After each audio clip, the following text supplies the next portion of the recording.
कांग्रेस के शहजादे अब एक्सरे मशीन लगाकर ये जो स्त्री धन है उसको भी, मंगलसूत्र को भी छीनने की घोषणा कर रहे हैं।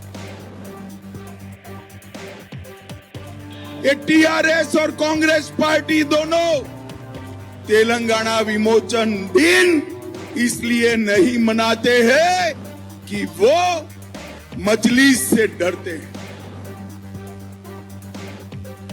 देखिए कैटेगरी 2B में टोटल मुस्लिमों को ओबीसी में माना ले लिया गया है, वो भी 2002 में लिया है। Why did they wake up after 30 years long? That means, and that too during the peak of the election. आपने कल कांग्रेस की कर्नाटक की गवर्नमेंट के उसको देखा है जिसमें उन्होंने कहा कि साहब हम मुसलमानों को 32% आरक्षण देंगे। वो हमारे न्याय पत्र को खूब पब्लिसिटी दे रहे हैं। हालांकि ये गलत पब्लिसिटी है, झूठ पर आधारित प्रचार है।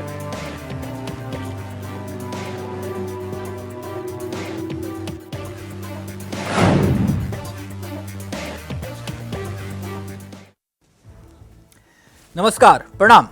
मैं आपके साथ तिलक चावला। बात आज होगी 24 के रण की, जहां पर जाति वर्सेस धर्म की। संपत्ति को बांटने पर घिरी कांग्रेस अब मुस्लिम आरक्षण पर भी फंसती हुई क्या नजर आ रही है? लोकसभा चुनाव का मुद्दा पीएम अब इसे बनाने की भरसक कोशिश कर रहे हैं। प्रधानमंत्री नरेंद्र मोदी ने एक बार फिर से आरोप लगाया है कि कांग्रेस ने सभी मुसलमानों को ओबीसी कोटे में डालकर इस समाज के लोगों को मिलने वाले आरक्षण को काट दिया। 24 की जंग में अब एक बार फिर से लड़ाई आरक्षण, धर्म, अमीरी, गरीबी पर आई, ओबीसी पर आई। और मुस्लिम अल्पसंख्यक वाला जो एंगल है वो तो वैसे भी सियासत में गूंज रहा है। यानी दूसरे चरण का चुनाव चौखट पर है।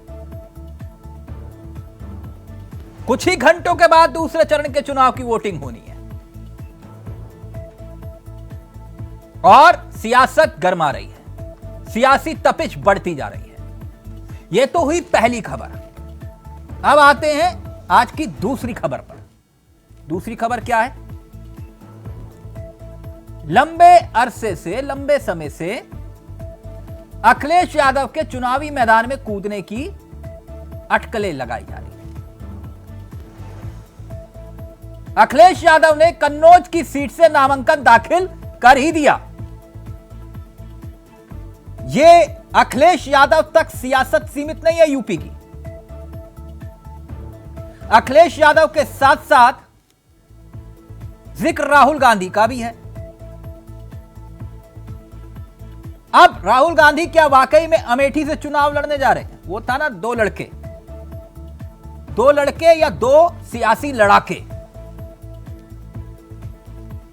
कन्नौज की सीट अब उत्तर प्रदेश की सबसे हॉट सीट में से एक हो गई, क्योंकि अखिलेश यादव खुद वहां से लड़ रहे हैं। सियासी लड़ाई दिलचस्प मोड़ पर आ गई है। कन्नौज और अमेठी, क्या राहुल गांधी लड़ेंगे? यह एक सवाल है। औपचारिक रूप से मंचों से कांग्रेस के नेता कह रहे हैं कि राहुल गांधी अब आपको अमेठी आना पड़ेगा। वहां अखिलेश के सामने सुब्रत पाठक है। केशव प्रसाद मौर्य चुनाव में उनके लिए प्रचार करने गए तो कहा कि कन्नौज से भागिएगा मत। केशव प्रसाद मौर्य कह रहे हैं, अखिलेश यादव को चुनौती देते हुए, कि भागिएगा मत। बड़े दिलचस्प मोड़ पर सियासत आ गई है। लेकिन खैर, पीएम का वार, उस पर एक बार फिर से लौटते हैं।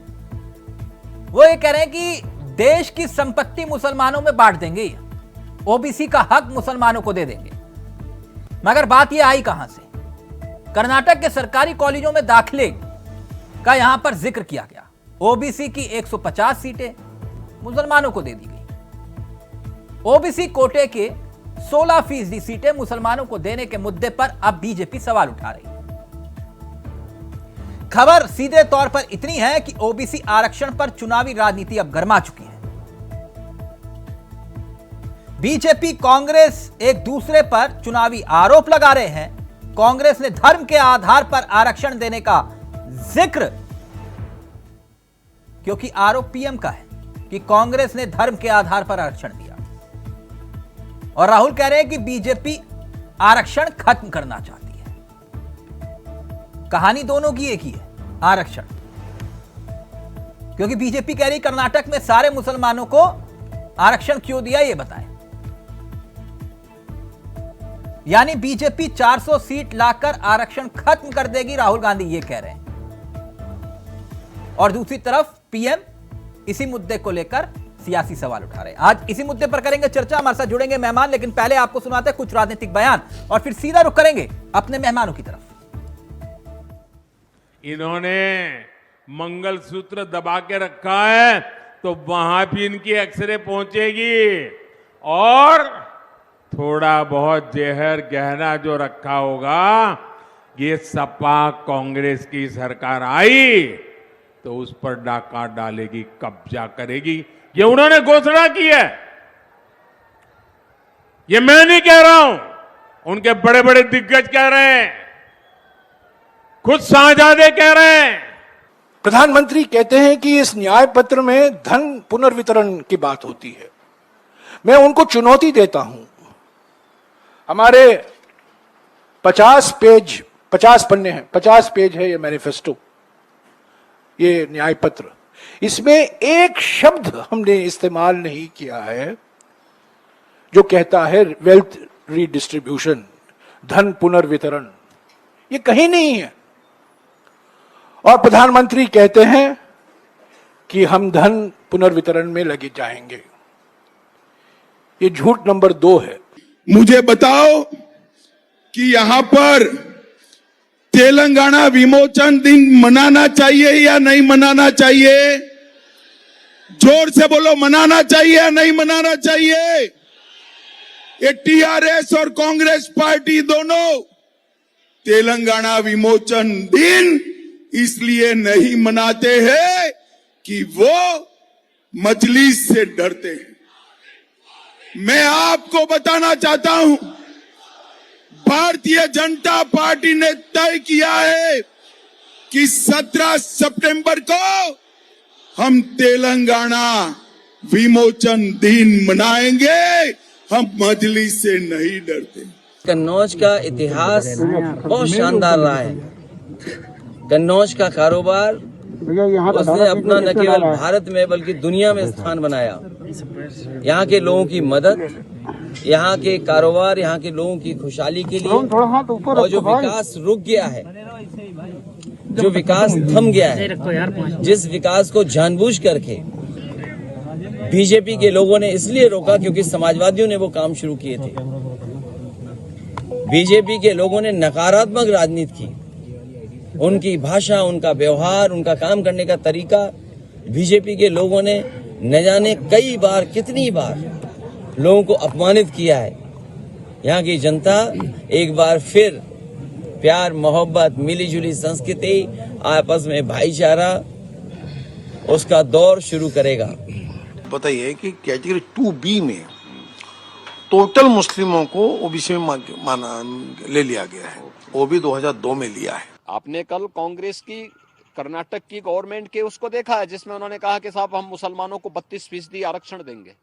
इन्होंने तो 24 कारण जाति वर्सेस धर्म। सीधा रुख कर रहे हैं अपने मेहमानों की तरफ। आपको बता दें आज हमारे साथ चर्चा में जो मेहमान शामिल हो रहे हैं उनसे आपका परिचय करवा देते हैं। अश्वनी शाही जी बीजेपी के तेजतर्रार चेहरों में से एक है। राज शर्मा जी कांग्रेस के अनुभवी चेहरों में से एक हैं। डॉक्टर धनोज हमारे साथ जुड़ गए, राजनीतिक विश्लेषक है, और कुछ ही देर में समाजवादी पार्टी अगर यू टर्न नहीं लिया तो इस कार्यक्रम का हिस्सा होगी। डॉक्टर धनोज, राजनीतिक मेहमानों के पास हम बाद में चलेंगे, पहले आपके पास आना चाहेंगे। तो 24 का रण जाति वर्सेस धर्म। बहुत बहुत धन्यवाद। और आप तमाम पैनलिस्ट को मेरा नमस्कार। जैसा कि मैं 2 लाइन से शुरुआत करता हूं जी, तो आज भी मैं शुरुआत करूंगा। देखोगे तो हर नेता का 2 जुबान दिखेगी। देखोगे, देखिए मैं सभी नेता को कह रहा, राज भाई नाराज मत होइएगा। देखोगे हर नेता का 2 जुबान दिखेगी, सुनोगे तो हर भाषण में राजनीतिक दिखेगी। सुनोगे तो हर भाषण में राजनीति दिखेगी। देखिए एनडीए और इंडिया गठबंधन ये दोनों कर क्या रहे हैं। एक राज्य में, मैं कर्नाटका की बात करूंगा, तो वहां ये मुसलमान को पकड़ के बैठे हुए हैं। हमें भी पता, आपको भी पता है, राज भाई को भी पता है, सोनी जी को भी पता है कि मुस्लिम वर्ग कभी कांग्रेस का कोर वोट हुआ करती थी, जो छिटक कर चली गई। क्षेत्रीय दलों ने मुसलमानों पर, मतलब क्या वो यूपी में ले लीजिए सपा, बिहार में ले लीजिए राजद, पहले जनता दल होता था, लेकिन जनता दल के भी टुकड़े हुए हजार, कोई यहाँ गिरे कोई वहां गिरे। लेकिन आज भी वो लोग जो राजनीति कर रहे हैं तो उनका कोर वोट मुस्लिम यादव ही है। मैं बिहार की अगर बात करूं मैं उसी पर आता हूं। डॉक्टर धनुज, एक मिनट, बहुत गंभीर विषय है और इसकी गंभीरता का एहसास सबको होना चाहिए। 1 मिनट डॉक्टर धनुज, कांग्रेस ने कहां ऐसा कहा कि वो पिछड़े वर्गों और SC ST से आरक्षण छीनकर मुसलमानों को दे देगी? कहीं कहा या लिखा? नहीं, कहा लिखा नहीं होता, करनी कथनी में अंतर होता है। हाँ। आप भी 40-50 साल कांग्रेस का राज देखे होंगे ना। हाँ। मैं भी देखा हूं। बिहार का अगर मैं उदाहरण दूं आपको, तो बिहार में एक भी मुझे बता दीजिए कि कांग्रेस ने किसी SC ST को खुशी मुख्यमंत्री बनाया हो। खुशी, कभी खुशी कभी गम की बात नहीं कर रहा हूं मैं। कांग्रेस ने खुशी किसी नेता को अगर इन्होंने मुख्यमंत्री बनाया हो सर्वदलीय बैठक में, तो मैं मान लूं। अब आ जाइए यूपी में भी जो सपा है उसके पास तो फिर मुसलमान MLA थे। नहीं, आप कह रहे हैं ना SC ST से आरक्षण छीनकर मुसलमानों में दे देंगे, कहाँ कहा है या कहाँ? मैं उसकी बात नहीं कर रहा। हाँ चलिए, अभी जो है मान लीजिए कर्नाटक की मैं बात करूं, आपको पता है, राज भाई से पूछिएगा भी बताएंगे, OBC का 27% है आरक्षण। इन्होंने जानते हैं मोर देन 27%, 32% दे दिया। क्या ये भी झूठा है क्या? ये OBC जो है, जो कोर OBC नहीं, आप पढ़े लिखे राजनीतिक विशेषज्ञ हैं, मैं इस पर आऊंगा। नहीं, ये बहुत गंभीर विषय इसलिए कह रहा हूं, उसकी गंभीरता का एहसास सबको होना चाहिए। पहले राज जी इसका उत्तर दीजिए जिसका जिक्र कर रहे हैं, फिर शाही जी आपके पास आ रहा हूं। राज जी, पहली बात, देश की संपत्ति मुसलमानों में बांटेंगे, इसका जिक्र देश के प्रधानमंत्री ने किया, और फिर OBC का हक मुसलमानों को। फंस गया। मैं एक बात कह दूं, आप प्रधानमंत्री जी के बारे में बात ही मत करो। मैं बड़े क्षमा के संग विनम्र निवेदन करना चाहता हूं कि प्रधानमंत्री जी ने अपनी पार्टी के नहीं, दूसरी पार्टी के नहीं, बल्कि देश की जनता को दुख दिया। क्या कहते हैं, मेरा देश का प्रधानमंत्री 56 इंच के सीने वाला व्यक्ति है। मुझे तो अफसोस हो रहा कि 56 इंच का सीना निरूपा राय की तरह रोए। जैसे मैंने निरूपा राय रहा, ये भी मुझे शर्म लगती है। राजीव मुद्दे पर आए। हाँ, मैं बिल्कुल बताना चाहता हूं कि हमारे मैनिफेस्टो में, जैसा कि आपने भी पूछा, कहाँ लिखा है कि OBC SC ST का रिजर्वेशन छोड़ के मुसलमान को देंगे। और आजकल एक और बात चल रही कि मनमोहन सिंह ने कहा था। एक्चुअली उसमें दिक्कत क्या है कि भारतीय जनता पार्टी के प्रधानमंत्री से लेके प्रवक्ता तक, चाहे वो हमारे सामने बैठे हो, इन्हें अंग्रेजी का ज्ञान थोड़ा सा कम है। अगर ये सुन लेते, सही से समझ लेते, ट्रांसलेटर ऐप कर लेते, तो ये शायद समझ। देखिए एक और बात सुनिए, देश में प्रधानमंत्री का काम होता है सारे जो हमारे एरिया में है, पूरे भारतवर्ष में, वो सब लोग खुश रहने चाहिए। इसमें तो कोई दिक्कत नहीं। आप तो पढ़े लिखे हैं, आपको तो अंग्रेजी का ज्ञान होगा। बिल्कुल, आई नो, मैं अच्छा बोल सकता हूँ अंग्रेजी। मैं आपसे वही पूछ रहा हूँ, तो मुसलमानों का जिक्र नहीं किया था? नहीं, उन्होंने ये नहीं कहा था नहीं नहीं, मैं आपसे पूछ रहा हूँ, नहीं आप पढ़े लिखे तभी पूछ रहा हूँ। मुसलमानों का जिक्र किया था कि नहीं किया था? हाँ, मैं कह रहा मुसलमानों का, और मुसलमानों का भी, क्योंकि मुसलमान भी इस देश के विशेष तौर पर मुसलमान, क्या ये कहा गया था कि नहीं? नहीं कहा था विशेष तौर पर मुसलमान। नहीं, फिर वाकई में आप ज्यादा पढ़े लिखे हैं, अपनी बात पूरी करिए। एक और मेरी बात सुन लीजिएगा, पूरी उनकी बातें हो रही। अब आ जाइए मेन मुद्दे पे। मैं बड़ा खुश होता, मैं भी चाहता हूं कि मैं नरेंद्र मोदी की पार्टी को। राज जी, आपने कहा वो कर्नाटक का जिक्र कर रहे थे डॉक्टर धनोज।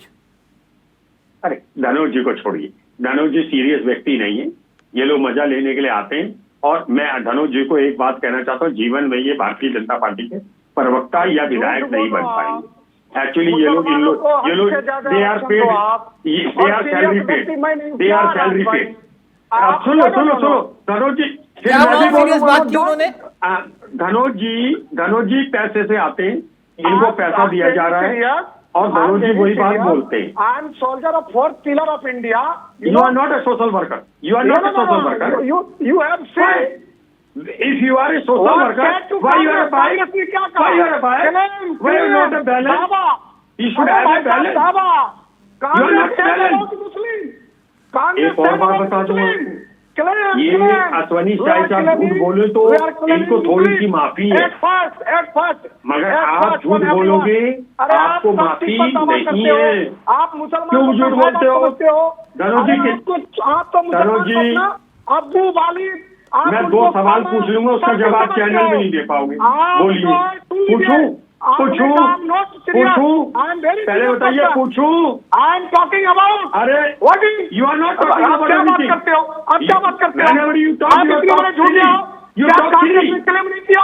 क्या मनमोहन सिंह ने नहीं बोला कि मुसलमानों का पहला पहला पहला पहला बेसिकली आप अगर यू आर सीरियस पर्सन, तो आपको यू आर सीरियस पर्सन, एक और बात है, टेल मी, मैं बोलता हूँ इस देश का ब्राह्मण प्रधानमंत्री ने कहा कि नहीं दलित कि मुसलमान। राज जी, धनोज जी, एक मिनट, शाहिद जी रहेंगे आप, शाहिद जी रहेंगे। ब्राह्मण का है, उतना दलित का है। सर कौन सीरियस है कौन नॉन सीरियस है? राज जी, व्यक्तिगत हमले मत करिए, जनता को तय करने दीजिए, ठीक? वो अलग बात है, जनता तो सर्वोपरि है यही। हाँ, मेरा कहने का मतलब आप विश्लेषक बन के आते हैं और बीच में तनख्वाह लेके आ जाते हैं। नहीं तो कांग्रेस ने नहीं कहा, मनमोहन सिंह ने नहीं कहा। एक minute sir please, Manmohan Singh नहीं, doctor Dhanoj and Raj please एक मिनट, आप सिर्फ शाहिद ही रहेंगे, सिर्फ शाहिद जी, अब सिर्फ शाहिद जी का ऑडियो रहेगा। और अशोक यादव जी भी आ गए, समाजवादी पार्टी के चेहरे हैं, आपका भी बहुत बहुत स्वागत है। कंफ्यूज हो गई थी जनता, कह रही थी कि यहां भी कहीं ऐसा तो नहीं कि बदल देंगे। मैंने कहा नहीं, यहां नहीं बदलेंगे, कन्नौज में इस बार मामला पक्का है।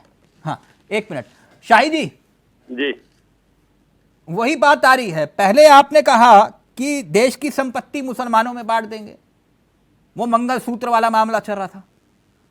अब आप ओबीसी का हक मुसलमानों को दे देंगे, फिर कर्नाटक वाला एंगल आ गया।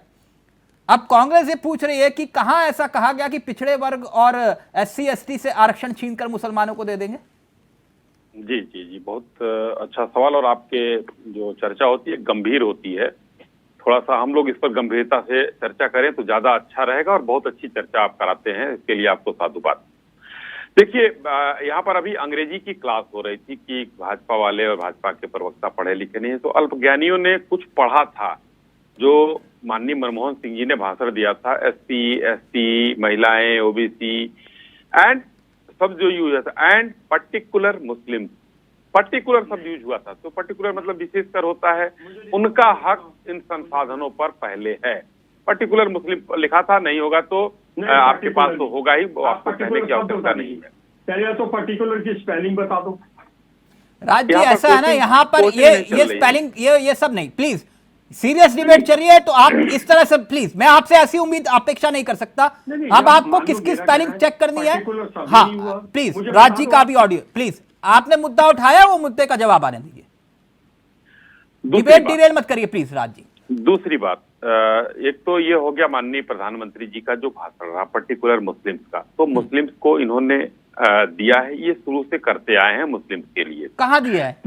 अब मैं पर्टिकुलर मुस्लिम्स का बात कहा उन्होंने ना, मैं एक एक करके मैं सीक्वेंस बता रहा हूँ सर, थोड़ा सा सुन ले तो आ जाएगा। जी सर। दूसरा, एक के एंटोनी साहब की रिपोर्ट एक आई कि कांग्रेस मुस्लिम पार्टी हो गई है, मुस्लिम तुष्टीकरण का काम करती है।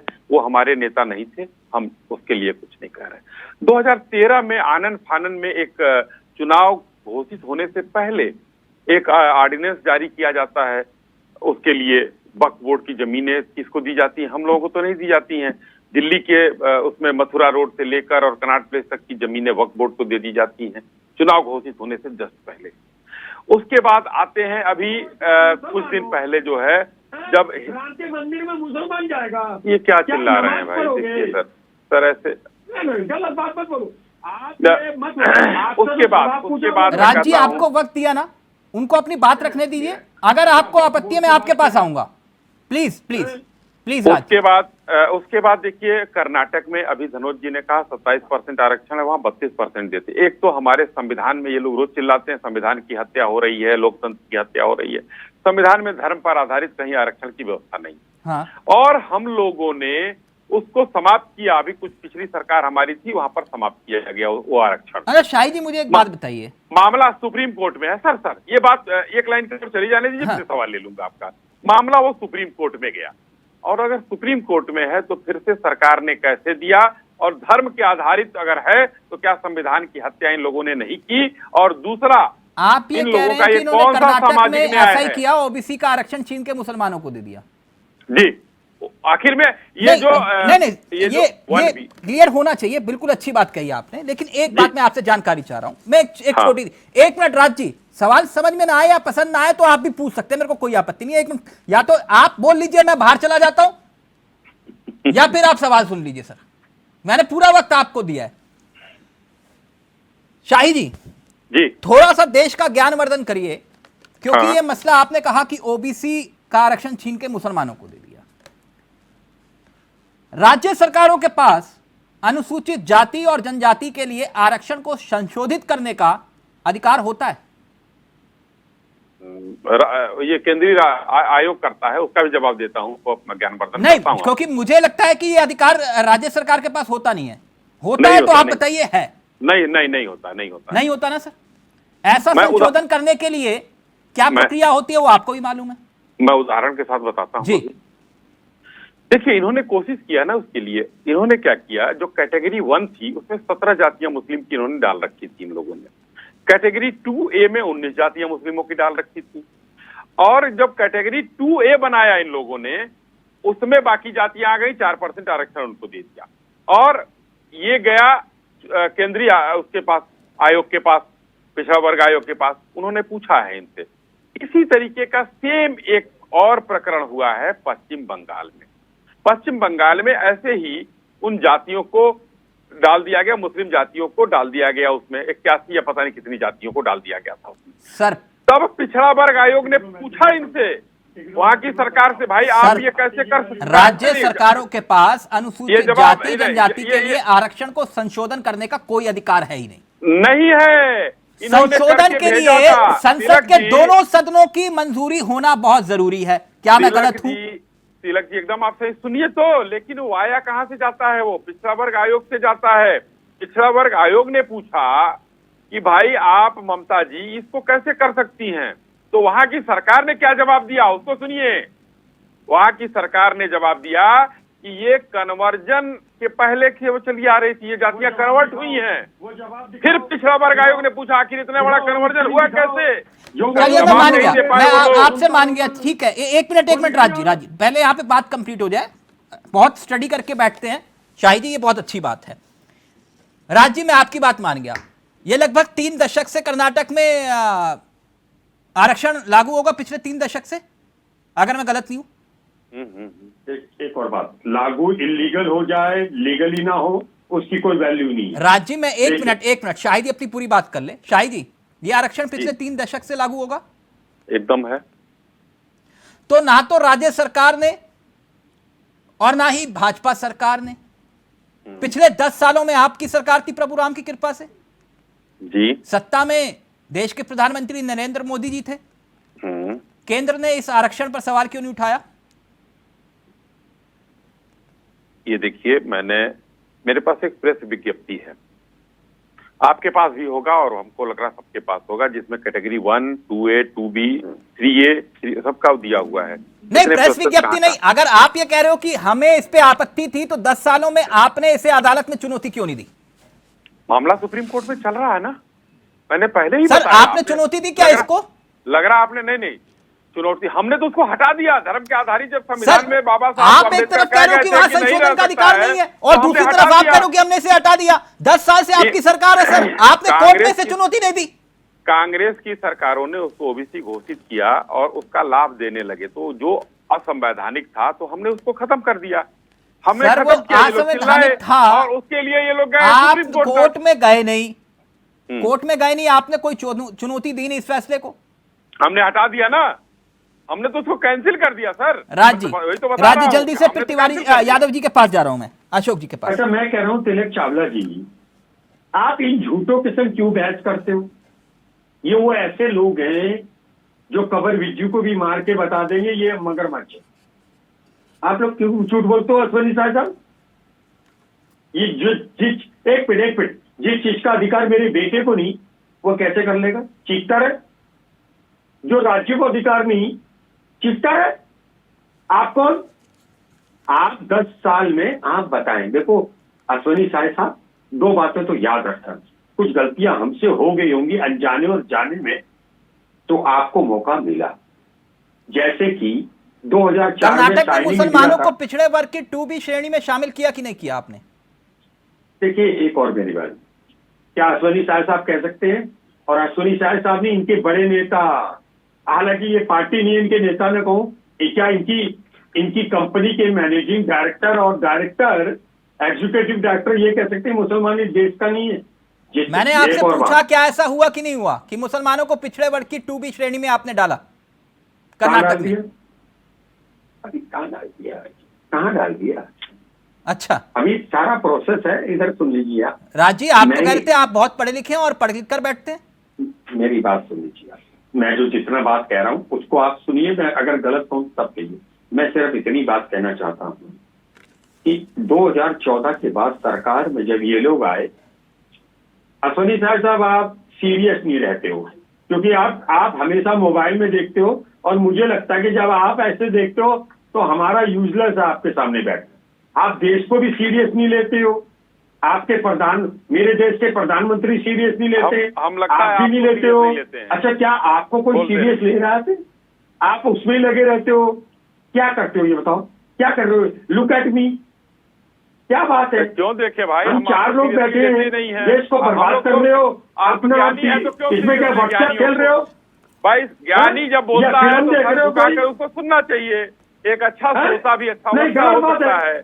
जब हम ज्ञानी प्रवचन दे रहे हैं, 4-5 लोग बैठे हुए यहाँ पे एक दूसरे की बात सुनने के लिए, हम कह रहे हैं। अरे प्रभु, मैं आपके सामने आपको सुन रहा हूँ, तो इसमें भी आपको बताइए, मैं नहीं लड़ना चाहता।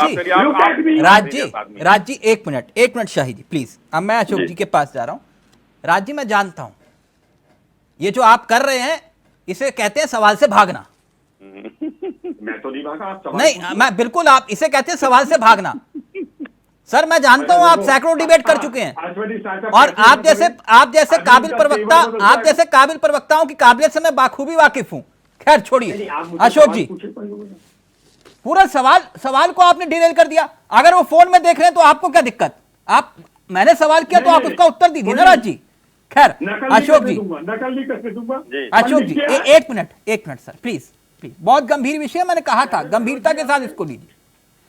अशोक जी कैसे आप? जी पता है सर, ये कन्नौज वाला मामला फाइनल है? अब तो नॉमिनेशन हो गया, अब उसमें भी कोई कंफ्यूजन है क्या? नहीं, ऐसा वो नॉमिनेशन तो कईयों का 2-2 हुआ है। चार्टर्ड प्लेन से वो बोले कि नहीं ये वाला नहीं करेगा, ये वाला करेगा, बोले कि नहीं आजम वाला है, बोले नहीं अखिलेश वाला करेगा। लेकिन मैं तभी आपसे इस वाला पक्का है ना?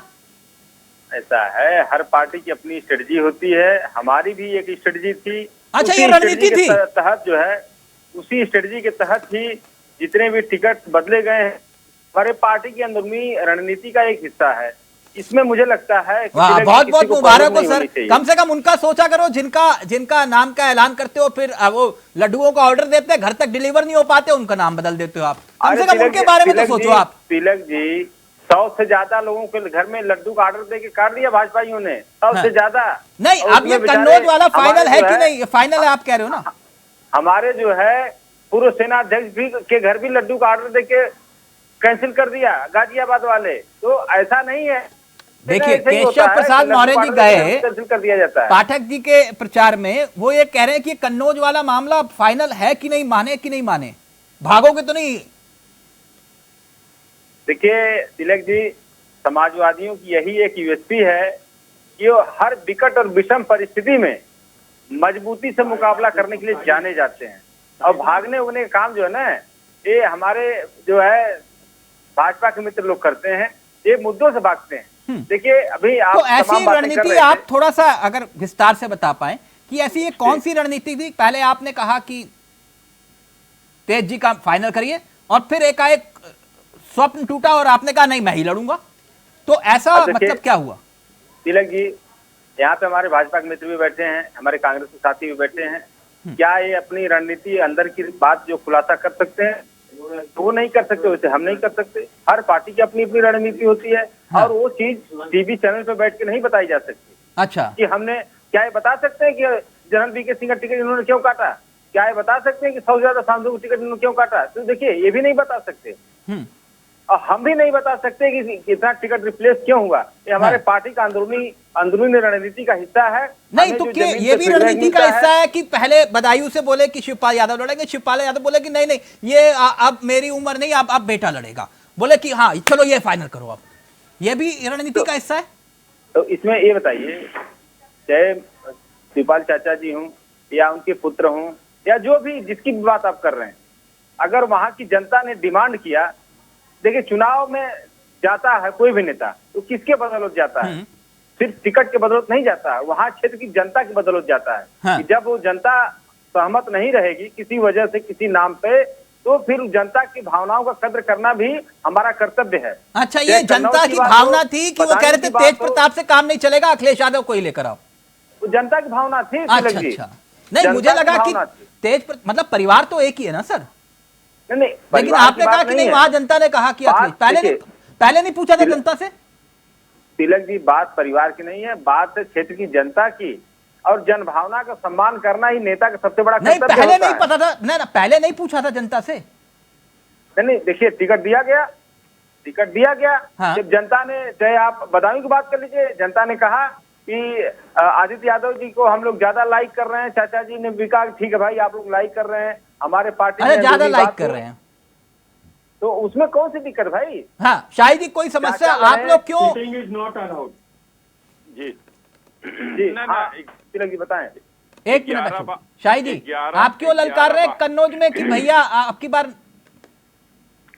देखिए, हम लोग 80 सीट जीतने जा रहे हैं, 11 टिकट इन लोगों ने बदले हैं। हमने टिकट नहीं दिया अशोक भाई, उसके बारे में हम नहीं कुछ कह सकते हैं, लेकिन आपने देने के बाद बदले हैं। 11 टिकट समाजवादी पार्टी ने बदले हैं, तो उसका तो एक बहुत भारी नहीं, शायद वो कह रहा रणनीति का हिस्सा है।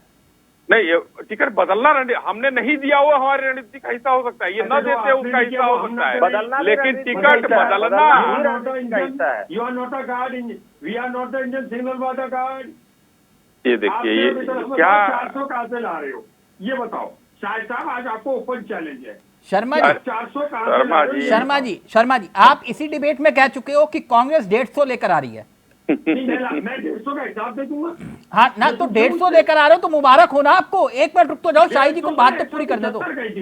शाहिद जी अपनी बात पूरी करिए। उत्तर प्रदेश में रायबरेली और अमेठी जो इनकी पुश्तैनी सीट है, उस पर प्रत्याशी दे नहीं पा रहे हैं डर के मारे, आज तक घोषित नहीं कर पाए, तो बाकी और 2% वोट रह गया है। प्रियंका जी आई थी यहाँ, लड़की हूँ, लड़ सकती हूँ, और वो लड़कर चली गई यहाँ से आगे। इसलिए आज कांग्रेस की स्थिति बड़ी दयनीय है। कांग्रेस में क्या हो रहा है क्या नहीं, पूरा आपने कहा रायबरेली और अमेठी में कांग्रेस डर रही है,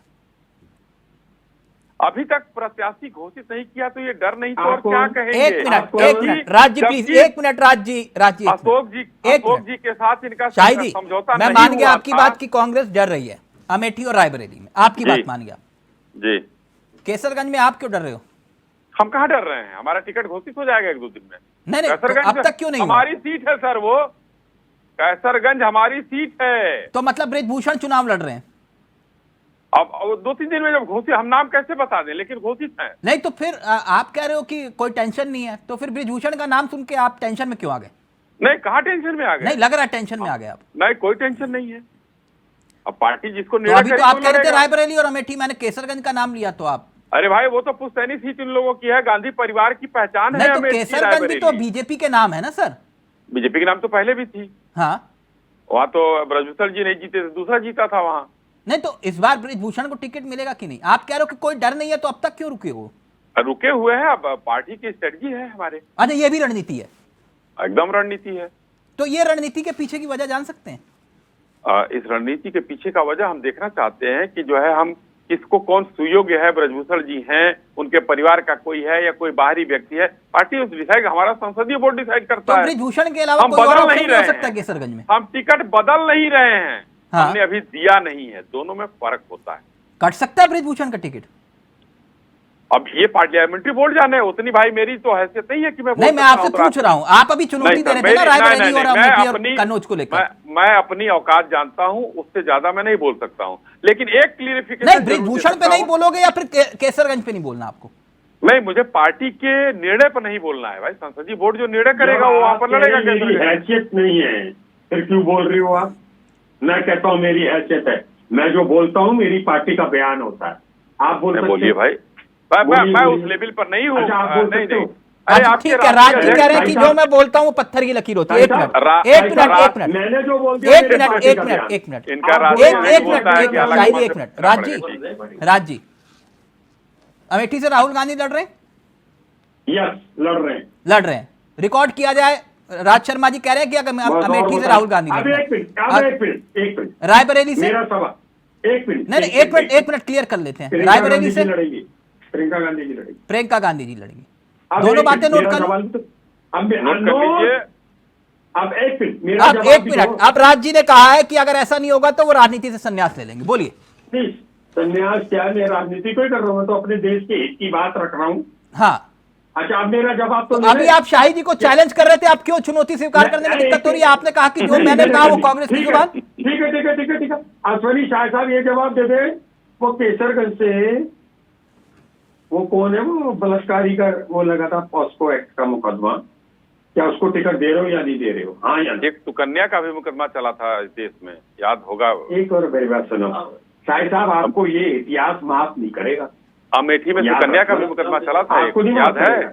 इतना आपके भोगियों पिताम्बर पहन के सुप्रीम कोर्ट तक गया। मैंने तो थोड़ा सा पिताम्बर पहना है, तो मैं झूठ नहीं बोल रहा हूँ। आपने पूरा पिताम्बर पहन के उसके बाद ब्लैक टी पी रहे हो, उसके बाद भी आप झूठ बोलते हो क्या यार? मेरी बात सुनिए शाहिद साहब, ऐसा मत करा प्लीज। आप इतना बताओ, केसरगंज में उसको टिकट दे रहे हो नहीं दे रहे हो, जिनसे आपके नेता डरते हैं देश के प्रधानमंत्री? अशोक जी, फिर उसके बाद धनुष जी आपके पास आ रहा हूं। एक मिनट सर, एक मिनट। राज जी ने देखा, दूसरा सवाल घुमा दिया। अभी सबका टेस्ट ले रहे थे, बताओ इसकी स्पेलिंग क्या होती है।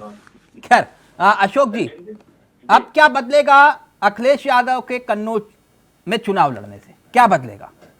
देखिए, इस देश से और इस प्रदेश से सत्ता बदलेगी अखिलेश जी के कन्नौज से चुनाव लड़ने से। अब जो हमारी रणनीति है उसके वजह से ये सत्ता, मोदी सत्ता बदलने जा रही है, क्योंकि जब उत्तर प्रदेश में 80 हार जाएंगे, मोदी सत्ता अपने आप बदल जाएगी। बदलाव तो सुनिश्चित है तिलक जी, बदलाव सुनिश्चित है, क्योंकि जो भाषा की मर्यादा लगातार इस देश का शीर्ष नेतृत्व जो जिसको कि प्रधानमंत्री कहते हैं, जो मर्यादा लांघने कामों कर रहे हैं आज चुनाव जीतने के लिए, वो मर्यादा लांघने से उनको वो क्या परिलक्षित हो रहा है तिलक भाई? उससे यही परिलक्षित हो रहा है तो घबराहट में है। कन्नौज पे पूरा फोकस नहीं हो जाएगा अखिलेश यादव का जी? पिछली बार भी जो था कन्नौज पे फोकस नहीं हो जाएगा पूरा अखिलेश यादव का? देखिए, चुनाव हमारी जनता लड़ रही है, हमारे कार्यकर्ता लड़ रहे हैं, नेता एक निमित्त मात्र होते हैं। कोई भी चुनाव हो, तिलक जी, नेता चुनाव नहीं लड़ता है, चुनाव जनता लड़ती है, क्षेत्र के कार्यकर्ता लड़ते हैं, पदाधिकारी लड़ते हैं। तो कोई दिक्कत नहीं है, हम 80 सीटों पे हमारी स्ट्रेटजी है, भाजपा को हराएंगे। ये रणनीति धनोज जी आपके गले उतरती है? सुबह बोले कि वो लड़ेंगे, शाम को बोले नहीं मेरा मन कर रहा मैं लड़ूंगा, बोले क्या हुआ, बोले नहीं मेरी मर्जी। एक और बयान आया है, मैं उसका भी जिक्र कर लूं अगर इजाजत हो चावला साहब। जी प्लीज चाहिए जल्दी से। अखिलेश जी का एक बयान आया है, अशोक भाई थोड़ा सा संज्ञान ले इसका, कि तेज प्रताप जी को जनता चाह रही है कि उपचुनाव ही लड़े। इसका भी अर्थ जरा पूछ लीजिएगा। ये अखिलेश जी का बयान आया है। आप टीवी देखते रहो तो क्या करूं मैं? आप डिबेट करते हो, टीवी देखते हो। एक मिनट अशोक जी, आपका नाम है राज जी। अशोक जी क्लियर करिए, जो बात शाही जी कह रहे हैं इसका क्या मतलब हुआ? मुख्यमंत्री बना दिया। नहीं, शाही जी देखिए, ऐसा है, बयान को तोड़ मड़ोड़ के पेश कर रहे हैं। उन्होंने यही कहा राशिद जी ने कि जनता की डिमांड है, जनता की भावना है, और वहाँ पूरा एक डेलीगेशन जो है, लंबा चौड़ा डेलीगेशन राशिद जी से मिला। तो आपके लिए जनता, वहाँ की कन्नौज की जनता बिल्कुल लालायित है। आप आएंगे तो वहाँ रिकॉर्ड मतों से विजयी होगी, और तेज प्रताप नहीं, वो जो बात शाही जी कह रहे हैं कि भैया की उपचुनाव लड़ेंगे तेज, नहीं ऐसा है। देखिए, उपचुनाव की बात नहीं है, उपचुनाव की बात नहीं है। देखिए, राशिद जी बाकायदे वहाँ चुनाव लड़ रहे हैं, और उनके चुनाव लड़ने से कन्नौज के अगल बगल जो भी लोकसभा सीटें हैं, वो सारी सीटों पे एक पॉजिटिव संदेश जा रहा है, लोगों में जोश और खरोश बढ़ रहा है। हमारे जो डॉक्टर धनोज, इस रणनीति के पीछे वजह क्या लगती है आपको? देखिए चावला जी, अशोक भाई बता नहीं पाए। पूरे उत्तर प्रदेश की जनता पूछ रही है, जब अखिलेश यादव को लोकसभा जाना ही था तो लोकसभा सदस्यता से इस्तीफा क्यों दिया? पूरी जनता पूछ रही है, क्योंकि उन्होंने जब इस्तीफा दिया था तो उन्होंने कहा था कि मैं उत्तर प्रदेश के जो विपक्ष का पद है, मतलब नेता को, वो धारण करूंगा, और आजम खान को भी इस्तीफा दिलवा दिए थे। अब सवाल यह उठता है कि जब ये इस्तीफा देकर लोकसभा छोड़ कर गए और फिर लोकसभा आना चाह रहे, तो ये आजमगढ़ क्यों नहीं गए? लोग तो पूछ रहे हैं इनको तो लोग पूछ रहे भैया कि जहाँ से गए थे, अरे पहले बोलने दीजिए, क्यों आप लोग की नहीं गलत बात नहीं, ये बात भी सुनूंगा। आपको ये बताना पड़ेगा, आप क्या बात करोगे? कि आप विश्लेषक हो या आरएसएस के प्रवक्ता हो? आप अदालत हो क्यों कर रहे हो धनुष जी? एक डॉक्टर की उपाधि ली हुई है, अगर मैं डॉक्टर की उपाधि लेके बेइज्जती मत करो। अरे पूरा कांग्रेस क्या करता रहा आपको पता है? अच्छा एक मिनट धनुष जी, मेरी बात का जवाब दे तो चुप रहूंगा। मेरी बात का जवाब दे तो चुप रहूंगा।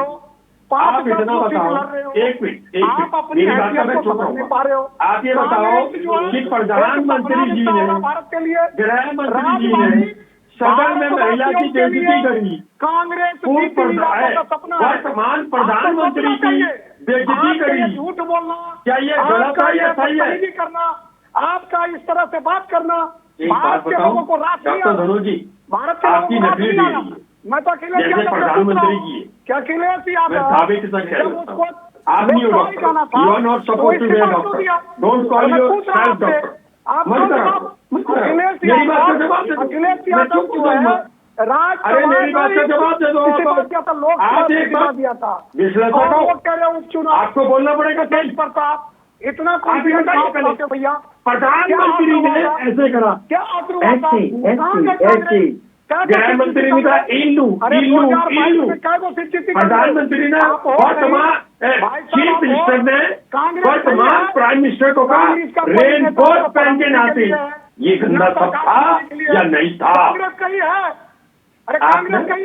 धनोज जी, मैं आपको सीरियसली लेता हूँ। आप ना पेड़ विश्लेषक, मुसलमानों, आपको पैसा, आप पैसे पेड़ विश्लेषक, पेड़ विश्लेषक, you are paid, 150 seat you are paid देते हो। आपको कौन बोलिए? क्या मुसलमान के वोटों से बनोगे क्या? सीरियस नहीं हुआ। अरे सत्ता भी मुसलमान, मुझे एक बात का जवाब दे दो। आप कहिए, प्रधानमंत्री ने जब कहा था 100 करोड़ की गर्लफ्रेंड, अरे वो राज जी, डॉक्टर धनोज, राज जी प्लीज एक मिनट, राज जी का ऑडियो नीचे। अभी डॉक्टर धनोज, मैंने आपसे पूछा कि कन्नौज में अखिलेश यादव का आना और अमेठी में राहुल गांधी की एंट्री का जिक्र उत्तर प्रदेश की सियासत पर क्या असर डालने वाला है?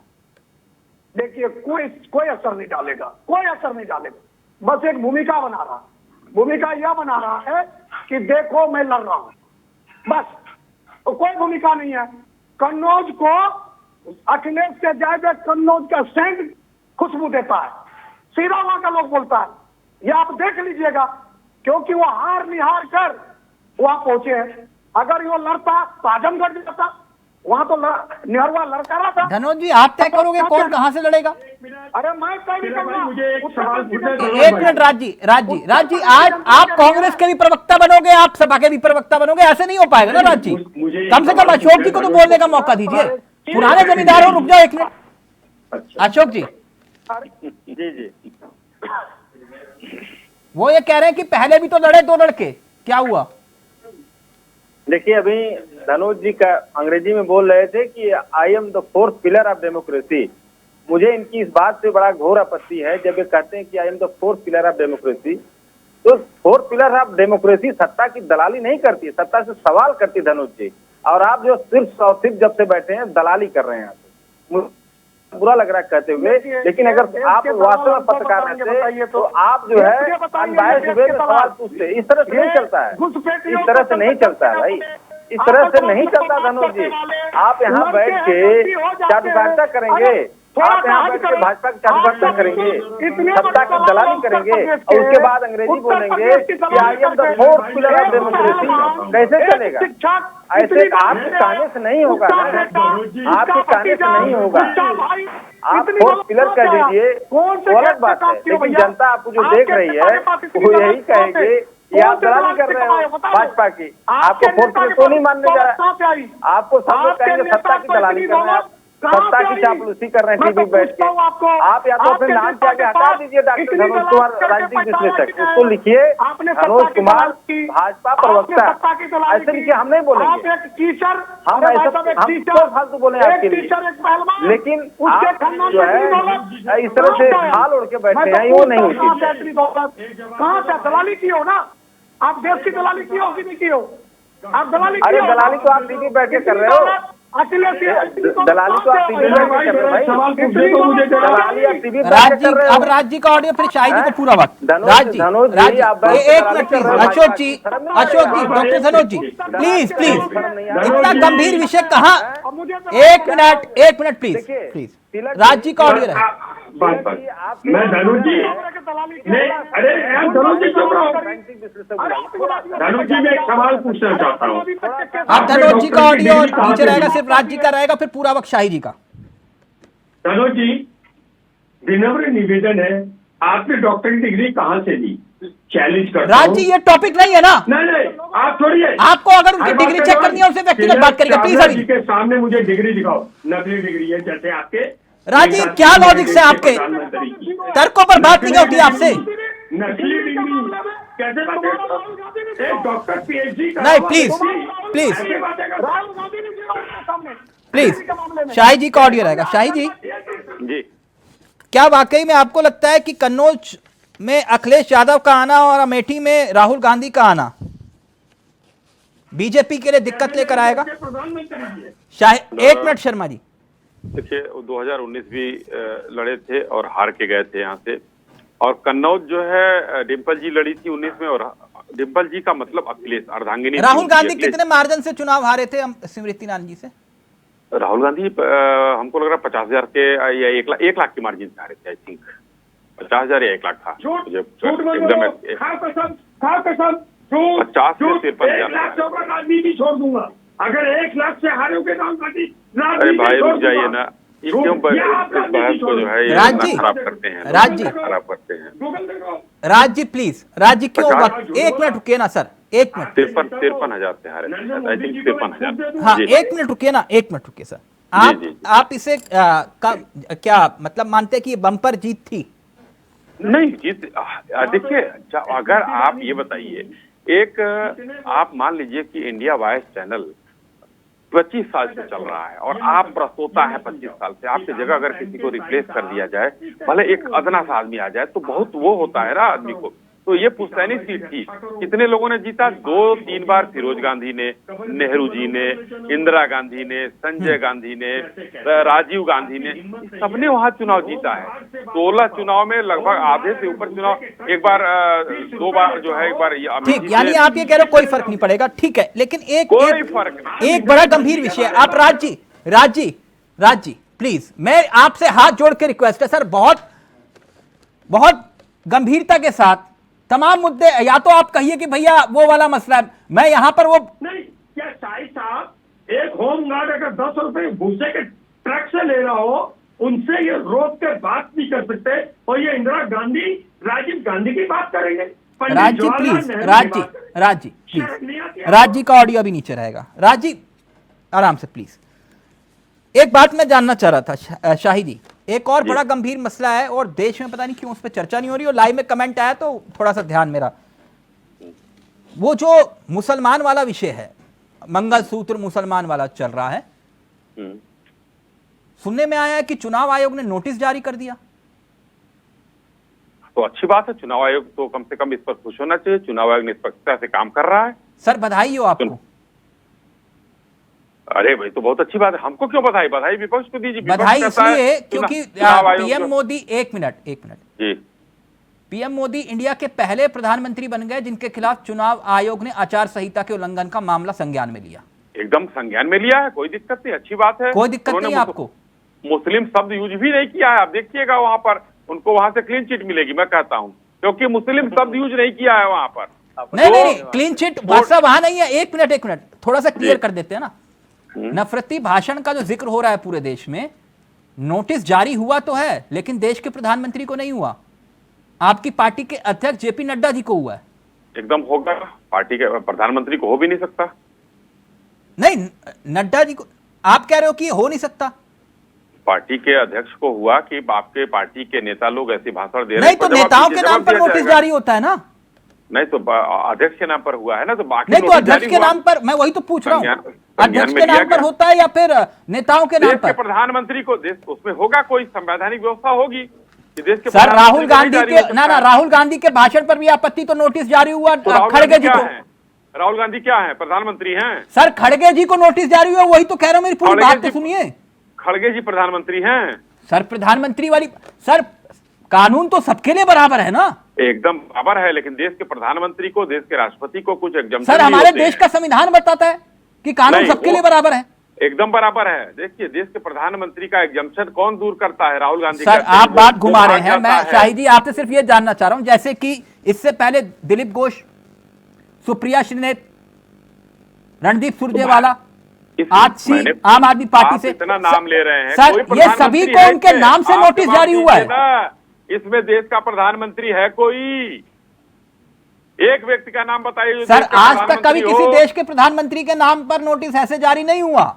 हिंदुस्तान में नहीं नियम होगा। आपको नियम अगर नहीं पता, जैसे अभी आपको एक नियम आपको भी नहीं पता था, मुझे भी नहीं पता था, मैंने अभी खोजा कि भारत के संविधान में धारा 16 उपधारा 4 में ये व्यवस्था है कि कोई भी राज्य सरकार जिस जाति को चाहे ओबीसी में डालकर उसको ओबीसी का लाभ दे सकती है। सर ये देश के लिए सम्मान की बात है।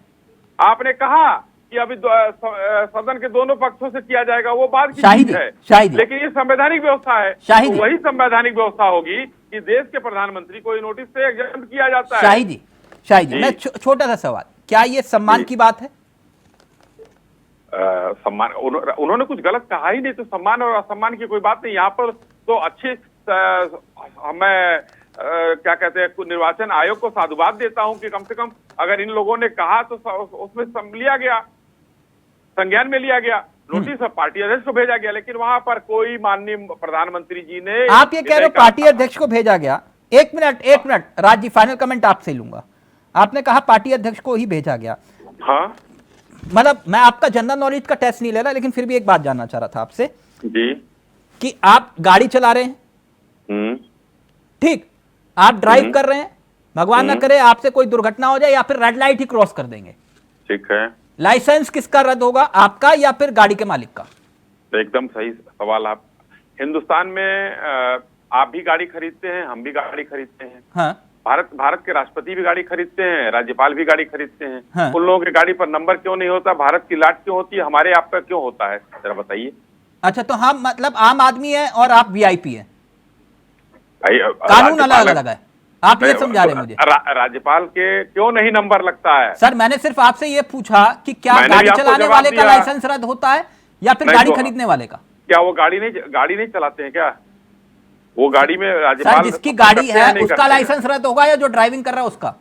सर राष्ट्रपति अगर बैठता है तो उसको भी नंबर चाहिए ना। आप तिलक चावला, सोनी साई की गाड़ी में नंबर होगा, रजिस्ट्रेशन होगा, तो हमारे अशोक लाट क्यों नहीं लगती है? उनके लगती है। भारत की संवैधानिक व्यवस्था। ठीक है शाहिद जी, शाहिद मुझे पता नहीं था कि गाड़ी खरीदने वाले का भी है ना, जिसके नाम पर गाड़ी है उसका भी लाइसेंस रद्द हो जाएगा। आपने आप सवालों से किनारे हो रहे हैं, क्योंकि आपने ये नहीं पूछा कि राष्ट्रपति को क्यों अशोक की लाट लगती है, नंबर क्यों नहीं लगता है, राज्यपाल को क्यों नहीं लगता है। समझा दीजिए सर, ये भी मेरे को ज्ञात नहीं है, आप समझा दीजिए।